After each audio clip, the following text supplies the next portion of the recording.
This last Friday was Ramakrishna's birth anniversary. The big celebration will be held next Sunday, but today is just a simple talk on Ramakrishna. The role of mythology in religion, Ramakrishna and the revival of mythology. According to Joseph Campbell, all our names and images for God are masks. Masks signifying the ultimate reality that by definition transcends language and art. A myth is a mask of God too, Campbell says, a metaphor for what lies behind the visible world. In another place, Campbell said, the whole function of mythological and ritual instruction is to transform the person who lives for animal ends into one who lives for cultural and spiritual ends. The individual who teaches these aims, these aspects of life, who really teaches them, is one who has experienced them. Now, such teachers, I think, are what we would call saints. Now, it cannot be mere coincidence that India has both a consistent ability to produce great saints as well as rich and beautiful mythologies.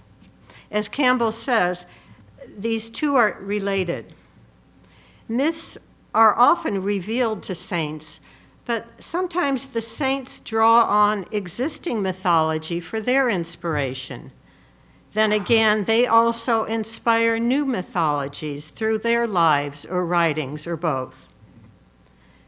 Namadev, Janabai, Tukaram, and other Maharashtrian saints all drew their inspiration from the temple and legends of Vithoba at Pandharpur.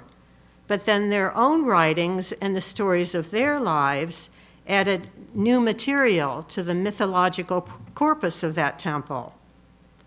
Again, Mirabai's heart and soul were deeply immersed in the stories of Krishna, but she in turn inspired many more stories about her own life and love of Krishna.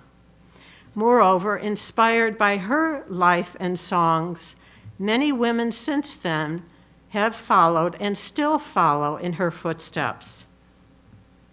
We can also give the example of Tulsidas here. He drew his inspiration for his spiritual life from various Ramayanas, but then he became inspired to write a new Ramayana, and this work has in turn been the source of inspiration for other saints. Now, what is a myth? I would say, my definition is, a myth is a story of a person, event, or deed, whether historical or revealed in a sacred manner, that gives an explanation of and meaning to life for a group of people. We can give the example of the thrice blessed day of the Buddhists. This story has such great significance for this group, the Buddhists, that is incumbent on them as a sacred duty to remember and celebrate it in some way. Now, in some cases, the remembrance of the story, its ritualization or reenactment are believed to revitalize the power of the initial event.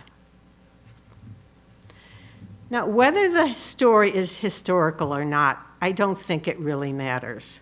What matters is the significance that the story has for the group, its revelation in the minds of saints, and also the power that the story has to change people's lives for the better.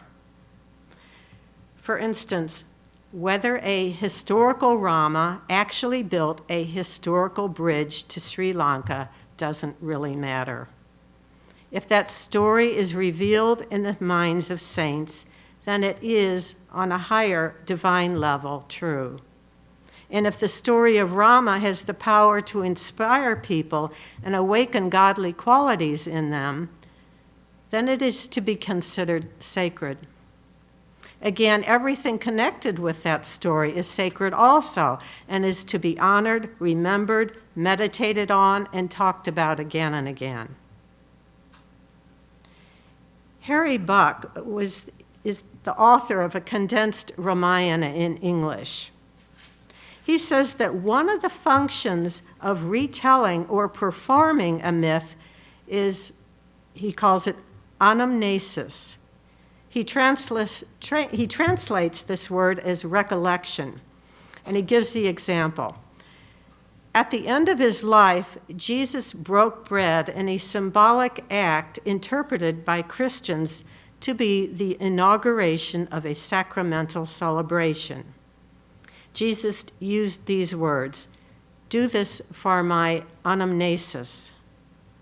In the English Bible, this is often translated, "Do this in remembrance of me."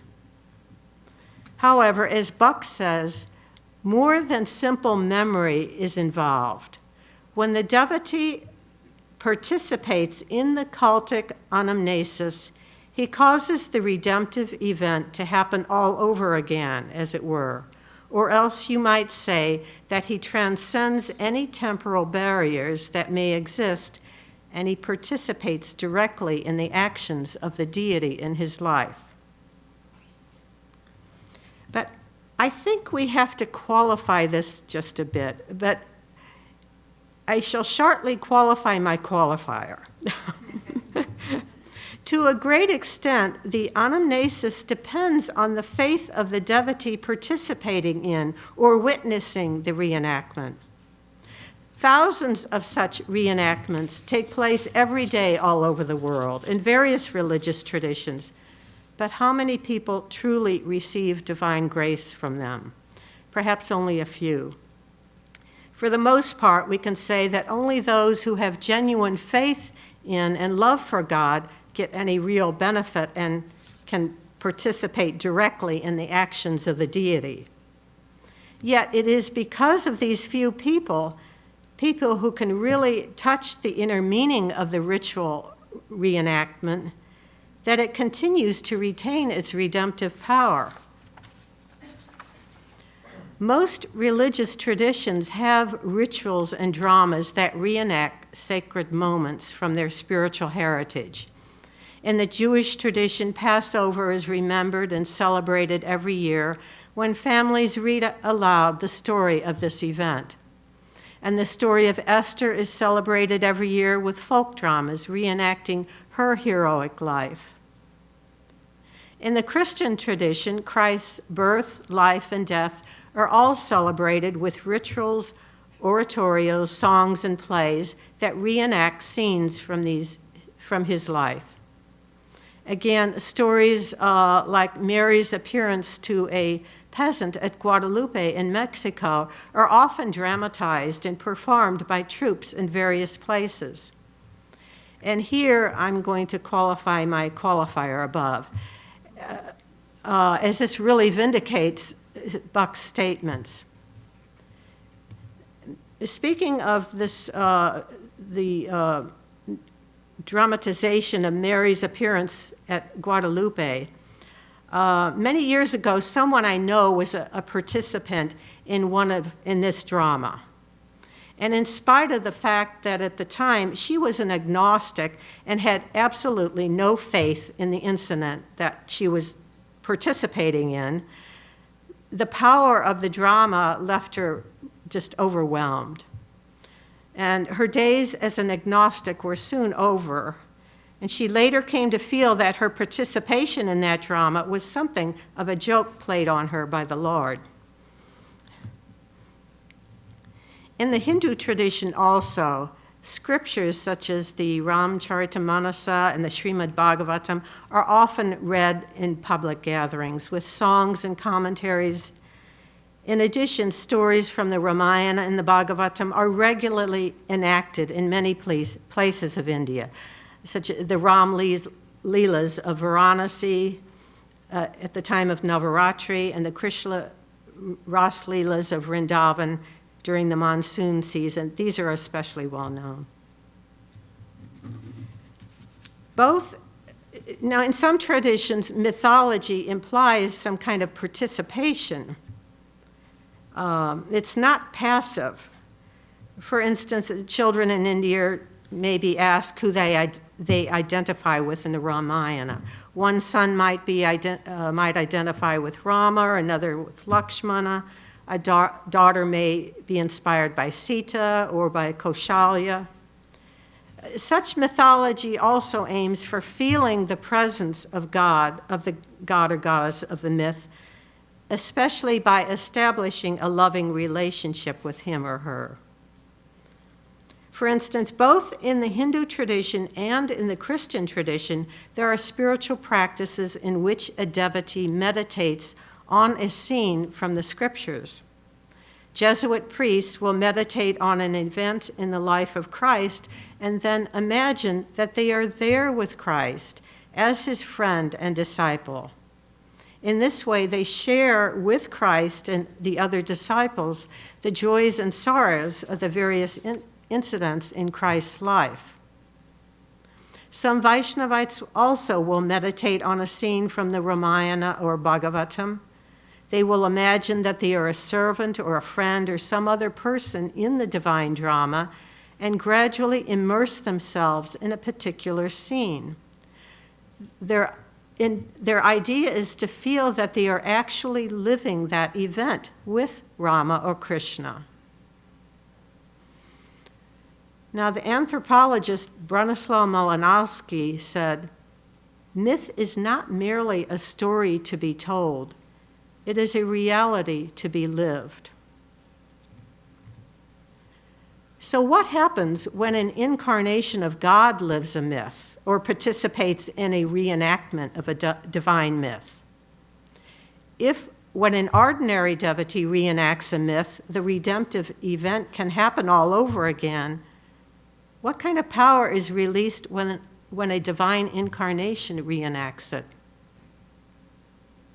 There have been at least two great saints or incarnations of God in the Hindu tradition, Chaitanya and Ramakrishna, who took as the basis of their sadhana the reenactment of sacred myths.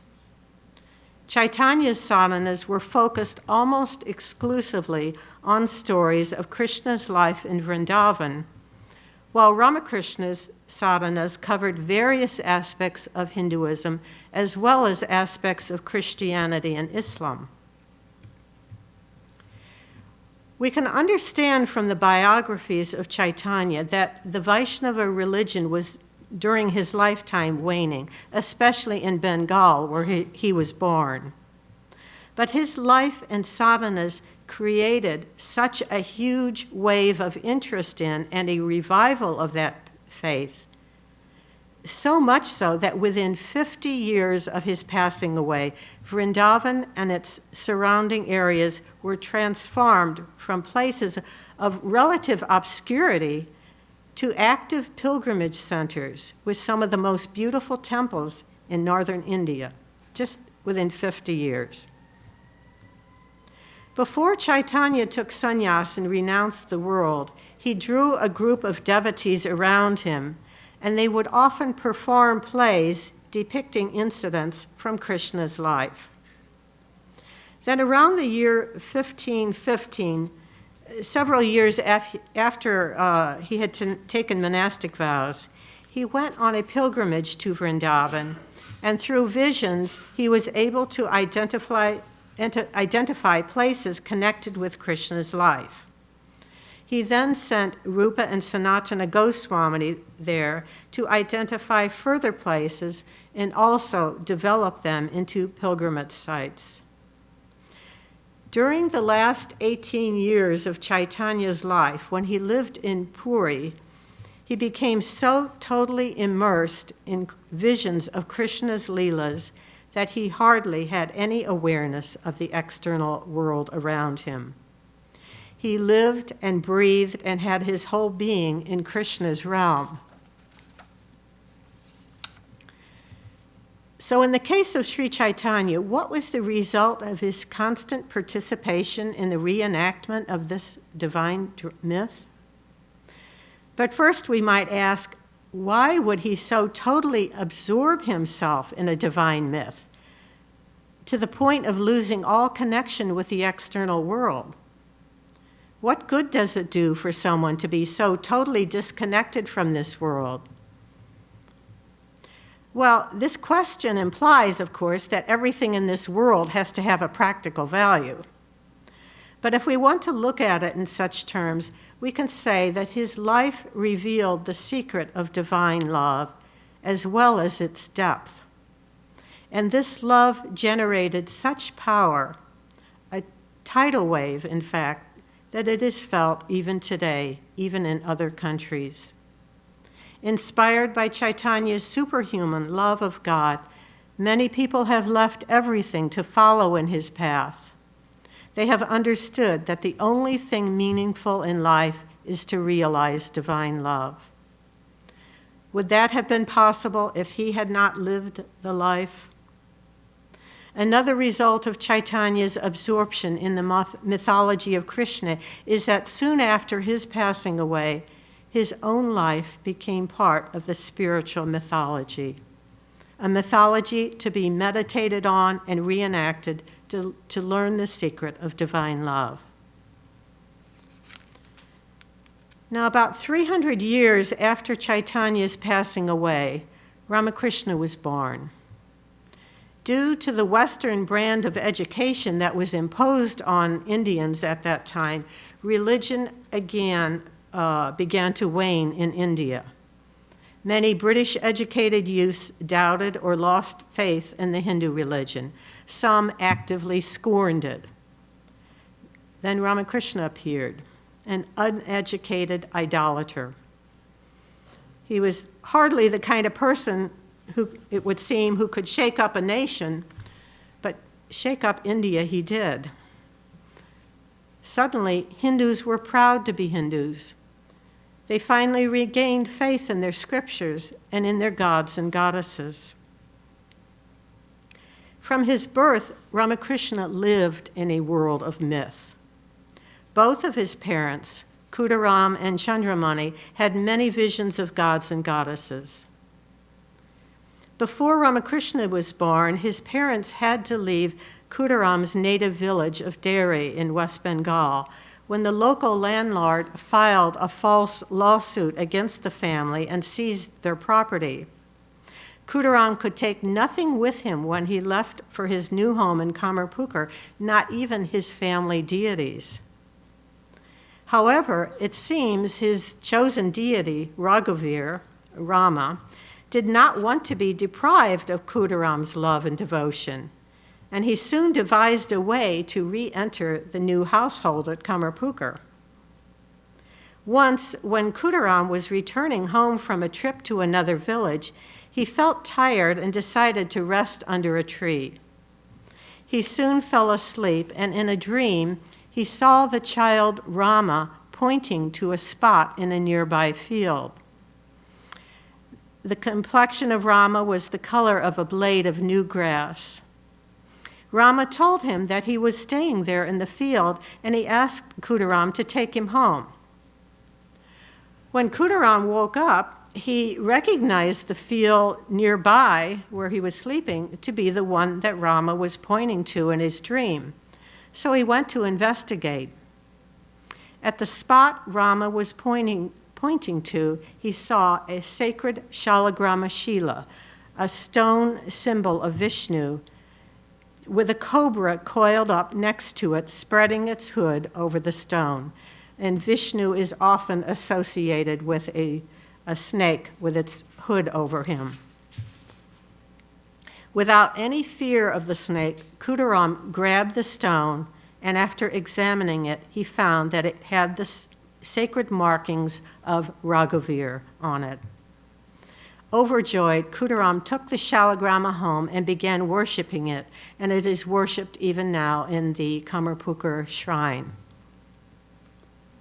Shitala was another deity whom Kudaram adored. It is said that he often had visions of this goddess in the form of a little girl.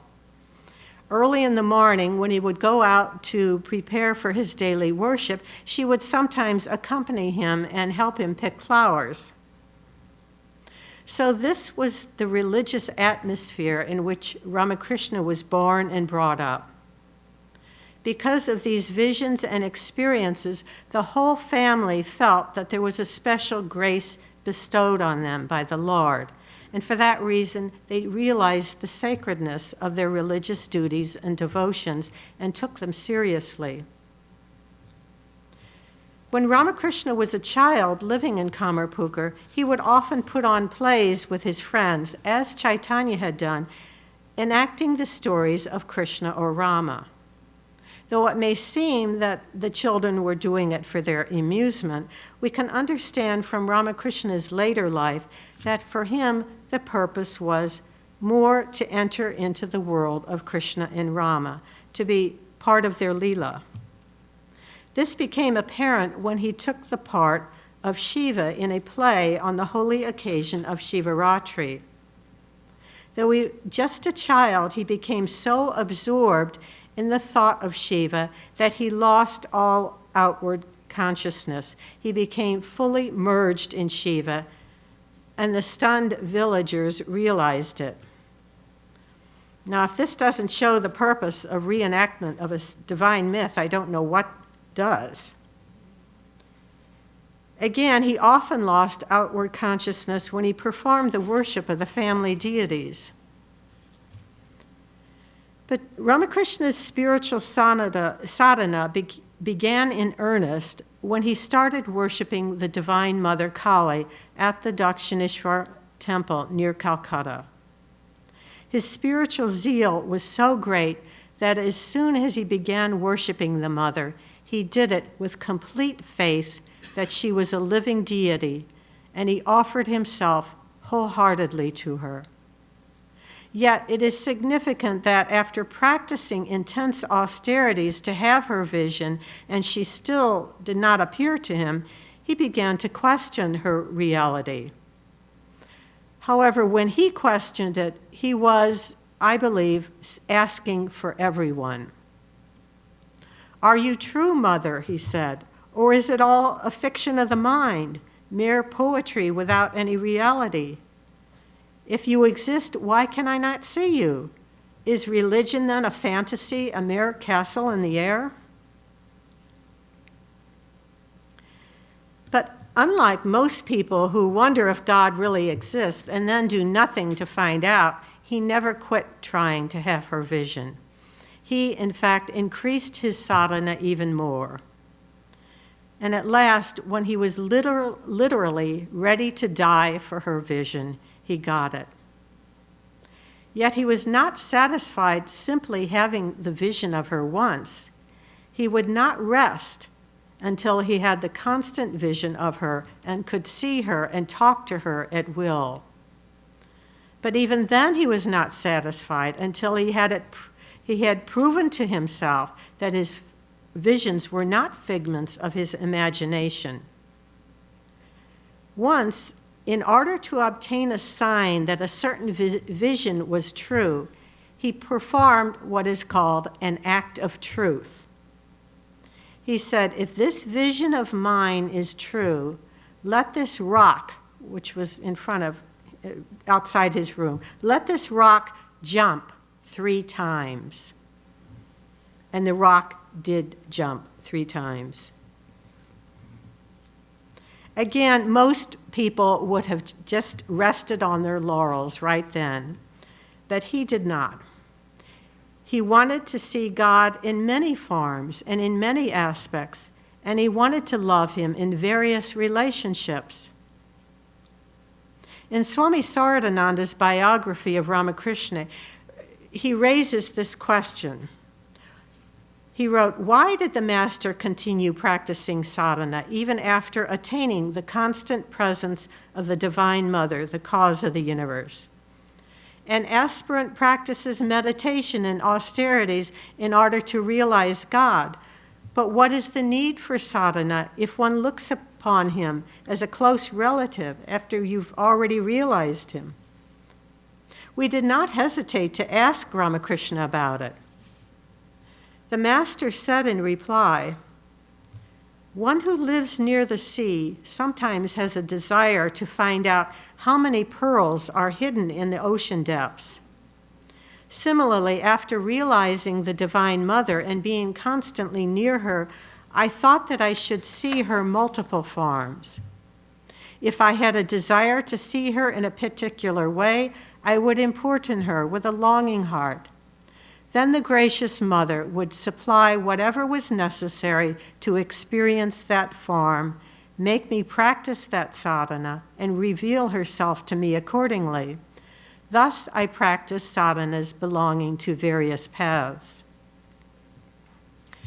But it seems also from other things Ramakrishna said that the Divine Mother made him practice those sadhanas with a definite purpose, to show the world that they are all true and that they all lead to the same goal, and also to put that realization in the cosmic mind so that all could understand it. With regard to Kali, Ramakrishna adored her as a child adores its mother. For Ramakrishna, Kali was always his mother. This attitude in Hinduism is called apatyabhava, the attitude of a child towards its mother or father. Generally, the parent is the protector and nourisher of the child, so to worship God in this attitude means to put one's full trust in God, to fully surrender to God, and this Ramakrishna did. But according to the Gauriya Vaishnava path of Hinduism, there are 5 other attitudes or relationships one can establish with God. These attitudes are based on the relationships that Krishna had with his family and friends and other villagers in Vrindavan. Apatyabhava is not included in the Gauriya Vaishnava sadhanas because it was not exemplified in Krishna's life during his Vrindavan days. The first of these 5 attitudes is called Shantabhava, the serene attitude. Ramakrishna said that this was the attitude of the rishis of India towards God. It was also the attitude of some of the villagers toward Krishna. The next is Daisyabhava, the attitude of the servant towards the master. Though it is illustrated in the lives of some of the villagers in Vrindavan, Hanuman, the devotee of Rama, is considered the greatest exemplar of this relationship. Next is Sakyabhava, the attitude of a friend for the divine friend. There is no awe or reverence in this relationship, as friends are equals. Krishna's cowherd friends in Vrindavan, such as Subal and Sridham, are the exemplars of this attitude. Next comes Vatsalya Bhava, the attitude of a mother or father for the divine child. Yashoda, Krishna's foster mother, is the greatest exemplar of this. Then the last attitude is called Madhurabhava, the attitude of a woman lover for the divine beloved.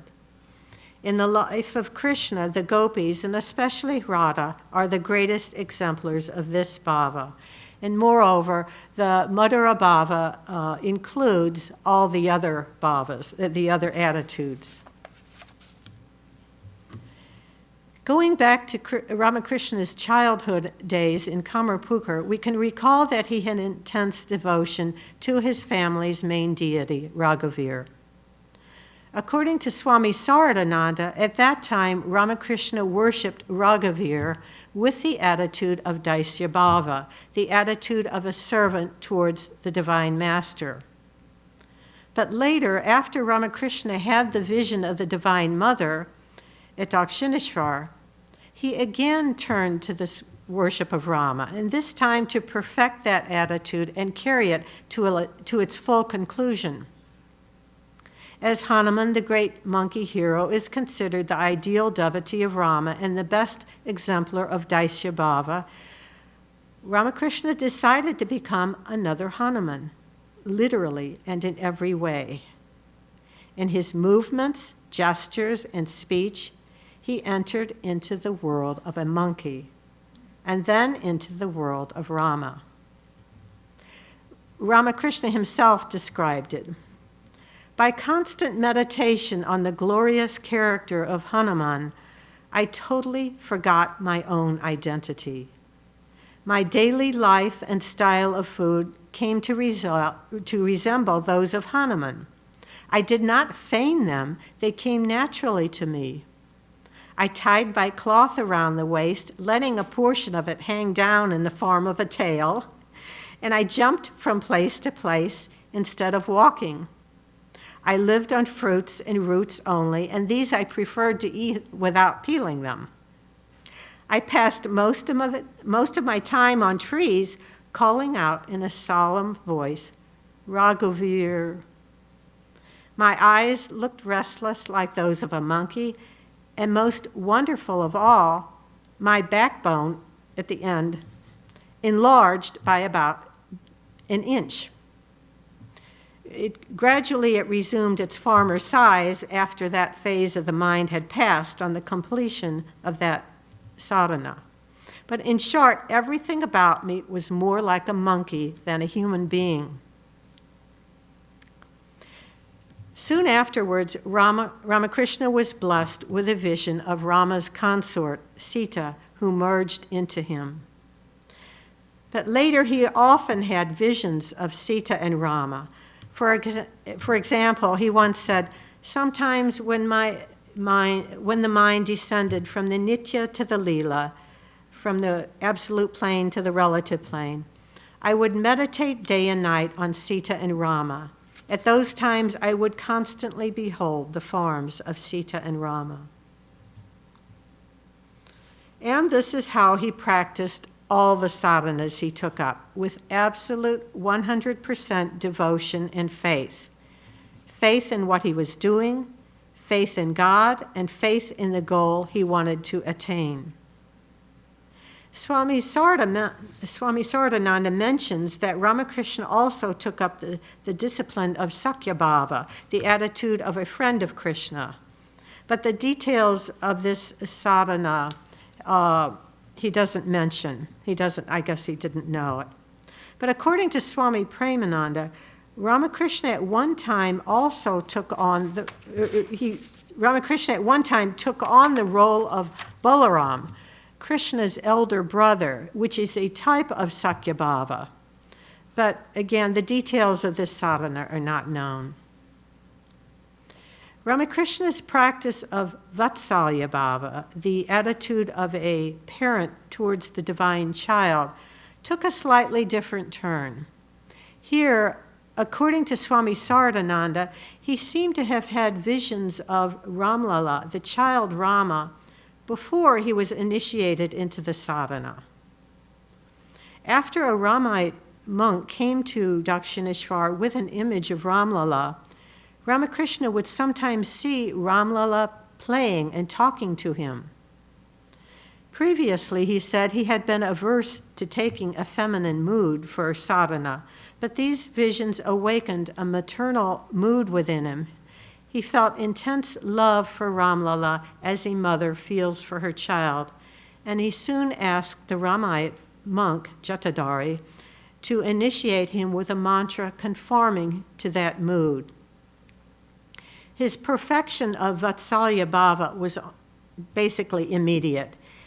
He had the constant vision of Ramlala then, walking and playing with him, and then he had the realization that Rama, who is a son of Dasharatha, is in every being.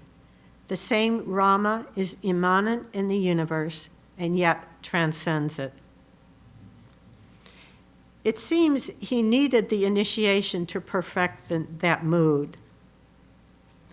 Then to perfect the next mood, that of Madhura Bhava, the attitude of a woman lover towards the divine beloved, Ramakrishna became a woman. Again, literally and in every way. He dressed as a woman, spoke as a woman, moved as a woman, and even forgot. He forgot he was a man. He thought as a woman. In the waking or dreaming state, he totally forgot he was a man. First, he took up the attitude of a female friend, a Sakhi, of the Divine Mother. Dressed in a sari and jewelry, he would fan her image and perform other services for her, and also beg her to give him Krishna as his beloved. Gradually, for this mood, the highest mood in devotional sadhana, Ramakrishna began to suffer the terrible pangs of separation from the Lord. We must remember that you cannot feel separation from the Lord unless the devotee and the Lord are one. If they are really separated, one is one thing, one is another thing, you can't feel pangs of separation. It's because they are, the Lord and the devotee are one, that you feel this pang of separation when you don't realize that union. Swami Sardananda wrote, "The Master told us that sometimes drops of blood oozed from all the pores of his body because of this fierce pain of separation from Krishna. At times, the joints of his body seemed to become loose or almost dislocated. Owing to the intensity of his anguish, his senses sometimes stopped functioning, and he looked like a corpse. He then began to worship and meditate on Radha to gain her grace, and soon he was blessed with a vision of Radha who merged into him. He then became totally identified with Radha. He felt no other identity but that of Radha. At that time, there was only a single thought in his mind, to see Krishna. When at last he had the vision of Krishna, Krishna's form also merged into Ramakrishna, as had all the other forms of gods and goddesses. He then sometimes felt that he was Krishna, or again, he would see Krishna in all things and beings. At the conclusion of each of Ramakrishna's sadhanas, he had a vision or visions in accordance with the bhava or mood of that sadhana. Only then would the mood subside. However, it could and often did come back in a moment at the least suggestion. We must remember here, these sadhanas that Ramakrishna practiced were not new to Hinduism. He did not invent them or make them up. He was following traditions that had been developing for at least hundreds of years. What was new is that Ramakrishna practiced so many sadhanas, and also that he realized the goal of each in such a short time. So what is the common thread running through these sadhanas? In each of them, Ramakrishna took up a particular relationship with God and also took upon himself the role of a character from mythology conforming to that relationship. And he turned himself in every way into that character. So this is where the role of reenactment of divine myths comes in. To reenact a myth is to take the part of a character in that myth and to identify with that character so completely that one becomes that character. One then enters the world of that myth and lives with the Lord and his associates in that myth. This is normally done through meditation, by meditating that one is a certain character in the myth and that one performs a certain role in the myth. But after Ramakrishna had attained perfection in each mood, meditation was for him redundant. He had such a refined and purified perception of the spiritual plane that he did not have to enter it through meditation. He continuously lived on a spiritual plane, and he was able to enter any mythical realm he liked at any time. So his absorption in mythical roles did not end with the end of his sadhanas. On the contrary, after he completed his sadhanas, the line between this world and the spiritual realm was sometimes not there for him. The following incident presents a good illustration of this. One day, the son-in-law of the founder of the temple was called Motor Babu.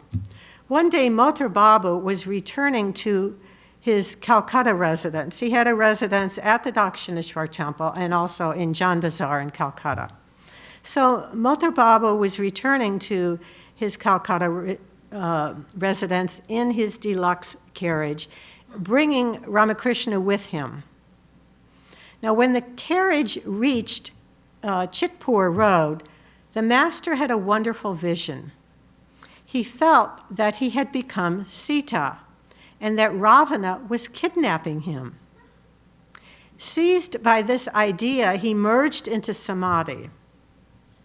Now, just then, the horses tore loose from their reins and stumbled and fell. Motor Babu could not understand the reason for this mishap. But when Sri Ramakrishna returned to normal consciousness, Motor told him about the accident with the horses. And Sri Ramakrishna then said that while in ecstasy, he perceived that Ravana was kidnapping Sita, and that kidnapping him, and that Jatayu, this great bird who had attempted to rescue Sita in the story, Jatayu was attacking Ravana's chariot and trying to destroy it. Now, after hearing this story, Motor Babu said, "Father, how difficult it is even to go with you through the street."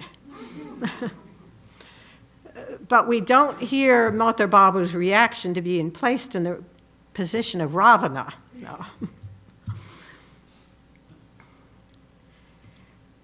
We should also remember that besides Hindu sadhanas, Ramakrishna practiced sadhanas of the Christian and Muslim faiths. And in each case, he became so totally absorbed in that particular sadhana that all Hindu impressions were completely wiped out of his mind. And in each case, he realized God through that sadhana. According to Swami Saradananda, while practicing Islam, the master at first had a vision of a radiant being who looked grave and had a long beard. Then he experienced the cosmic Saguna Brahman, the absolute ultimate reality with qualities. Then finally his mind merged into the absolute Nirguna Brahman, the ultimate reality without qualities. Again, at the time of his Christian sadhana, he had the vision of a handsome man who belonged to a different race. Swami Saradananda wrote, "The master was charmed by the unique divine expression on his serene face and wondered who he could be. Very soon, the figure drew near and a voice from within told him, 'This is Jesus Christ, the great yogi, the loving Son of God who is one with his Father, who shed his heart's blood and suffered torture for the salvation of humanity.' Then the God-man Jesus embraced the master and merged into him. In ecstasy, the master lost external consciousness and his mind remained united with the ultimate reality, with qualities, Saguna Brahman. With this vision, the master became convinced that Jesus was truly a divine incarnation. Regarding Buddha, Swami Saradananda quoted Ramakrishna as saying, "Buddha was definitely an incarnation of God. There is no difference between his religion and the Vedic path of knowledge." Swami Saradananda said, "We believe that the master came to realize this through his yogic insight." Again, monks from all over India and from all sects, religious sects, came to the Dakshineshwar temple. Ramakrishna met them all and learned from them about their paths. In this way, he developed great love and regard for the various religious sects in India, including the Sikh and Jain religions. Some of the examples he used in his teachings were derived from these various sects. Another aspect of Ramakrishna's absorption in mythology was that, like Chaitanya, he was able to verify through visions the authenticity of various myths in places of pilgrimage that he went to, such as Varanasi, Vrindavan, and Navadvip. In Varanasi, while on a boat going past the Manikarnika cremation ghat, he saw in an ecstatic state how Shiva gives liberation to those who die there. As he described it, I saw a tall white figure with tawny matted hair steadily approach each funeral pyre in turn, carefully raise each individual soul from its cast-off body, and whisper into its ear the particular name of Brahman that liberates a soul.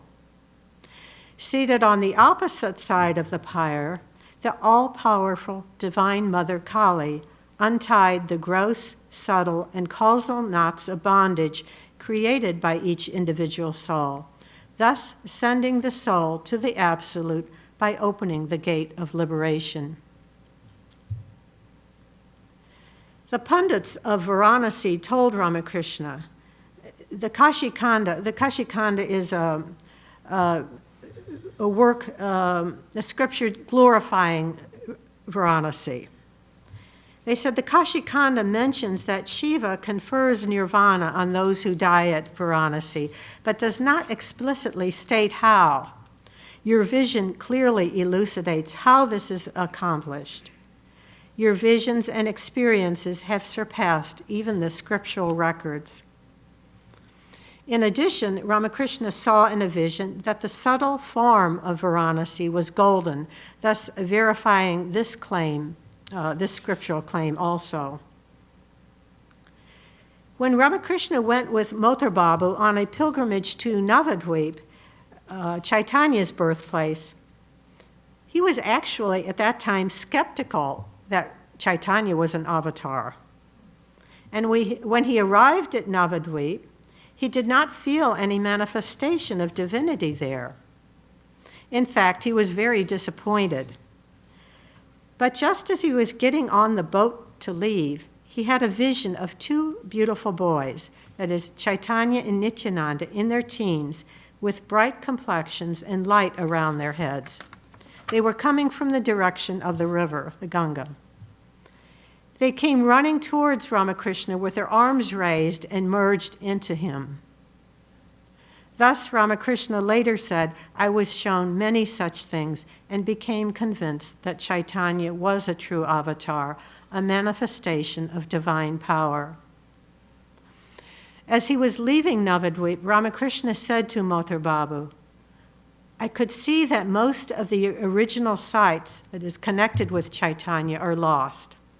Now you see sandbanks here and there in the Ganga. The original Navadvip was there, that is in the middle of the river. And in fact, this has been verified since then. The Ganga has shifted its course in that area many times since Chaitanya lived there. And this is why Ramakrishna did not feel divine inspiration when he visited the new city of Navadvip. Later, he had many visions of Chaitanya. For example, he once said, I would be absorbed in Chaitanya. He is the harmonization of two ideals, the Purusha and the Prakriti. At such times, I would always see the form of Chaitanya. But when Ramakrishna was staying in Vrindavan on pilgrimage, he was almost constantly in an ecstatic state. As he could not walk in that condition, he was generally carried to the pilgrimage sites in a palanquin. According to Swami Saradananda, in the evening, when he saw the cowherd boys crossing the Yamuna River to return from the pastures with their cows, he beheld among them the cowherd Krishna, dark like a rain cloud, with a peacock feather in his hair. He was then beside himself with feelings of devotion. But his visions were not simply of Krishna, but sometimes of both Radha and Krishna. Swami Sardananda said, the master visited the Nidhuvan, Govardhan, and some of the important places in Vraja, which he liked better than Vrindavan. He experienced intense love in these places and enjoyed visions of Krishna and Radha, the queen of Vraja. In fact, Ramakrishna loved the Vraja area so much that he almost decided to remain there for the rest of his life. Now, I think we can say with some conviction that the secret or essence of Ramakrishna's absorption in Indian mythology was love. If God was going to assume a form, he was going to have a relationship of love with all the other forms of God. In fact, he was irresistibly drawn to them in various loving relationships. Moreover, through those same relationships with God, he created relationships of love with each of his disciples, many of whom were recognized by him to be companions of previous incarnations. So earlier the question was asked, what happens when an incarnation of God participates in a reenactment of a divine myth? If when a devotee reenacts a myth, the redemptive event happens all over again, what kind of power is released when a divine incarnation reenacts it? As we have said before, many people meditate on a divine incarnation or deity as their spiritual sadhana. They meditate on the form of that deity or incarnation, and perhaps they also meditate on incidents in the life of the incarnation. Again, the places associated with the deities and incarnations, such as Varanasi, Vrindavan, and Ayodhya, they all become holy places, pilgrimage destinations, for ages afterwards. This happened with Chaitanya. After his passing away, he himself became the object of meditation for many people's devotional life, and places associated with him became pilgrimage places. Moreover, his life inspired many writers, artists, and musicians in their creative work ever since his passing away. Now we see this happening with Ramakrishna. Now Ramakrishna has become the focus for many people's devotional life. He has become the deity, the incarnation to be worshipped. People meditate on his form and also on incidents from his life. We now find that many people meditate that they are sitting in Ramakrishna's room in Dakshineshwar, listening to him speak to the devotees, thankfully through M's recording of the Gospel of Sri Ramakrishna. The Dakshineshwar temple itself has become a place of pilgrimage, as also his birthplace in Kamarpukur. Moreover, poets, artists, and musicians have found a wealth of inspiration from his life. A very well-known Western musician, composer, Philip Glass, has written a beautiful oratorio on Ramakrishna's last days. All the words for the oratorio have been taken from the Gospel of Sri Ramakrishna. So he who was the great worshiper has now become the worshipped. But there are a few more points we can add. Just as Chaitanya created a tidal wave of love for God, so did Ramakrishna. And Ramakrishna's tidal wave reached all over the world within just a few years of his passing away. In fact, it was starting even before he passed away. Again, while Chaitanya revived one mythology, Ramakrishna breathed life into them all. Thus, he opened up the whole world of mythology for all people everywhere. He's broken all the barriers, opened the heavens for all, He is like a doorway to all spiritual realms, to all myths.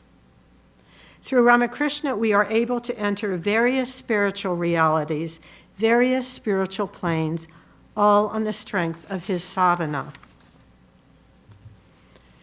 Moreover, just as Ramakrishna cried for God, so also did he later cry for the devotees, intensely. In fact, as Swami Akhandananda once said, that cry has not ended there.